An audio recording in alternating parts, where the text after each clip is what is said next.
Ukitaka kujikwamua kiuchumi, lazima uanze kufanya kitu. Wewe jamani, tunaweza. Asante. Mazulia tunaweza kuwafundisha hapa ni kama haya. Wakati wa kutengeneza mafuta,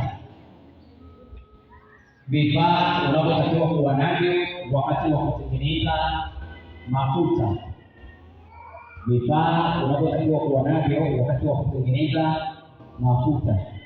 Kifaa pamoja andika jibu. Wajasiriamali tunaweza?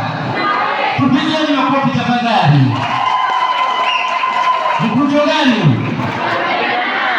Mkujo gani? Kelele ya kwanza kwa wapendanao yake. Kelele ya pili kwa wapendanao yake. Kelele ya tatu kwa wapendanao yake.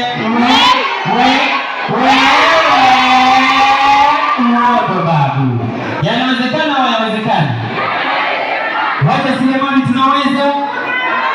Wajasiriamali tunaweza? Jamani, kuna mtu atashinda? Kama hizi hapa dawa za magonjwa ya ngozi tayari nimezitengeneza mwenyewe kama mnavyoziona, ili ya kupeleka sokoni na kupiga. Ni rahisi tu, ni rahisi. Na somo takalofuata nitawaelekeza ni jinsi gani naweza kutengeneza sabuni za kuogea na sabuni dawa za magonjwa ya ngozi kama hivi mnavyoziona. Hizi hapa ni sabuni za magonjwa ya ngozi, sabuni dawa. Ni rahisi kutengeneza, nitawaelekeza somo litakalofuata.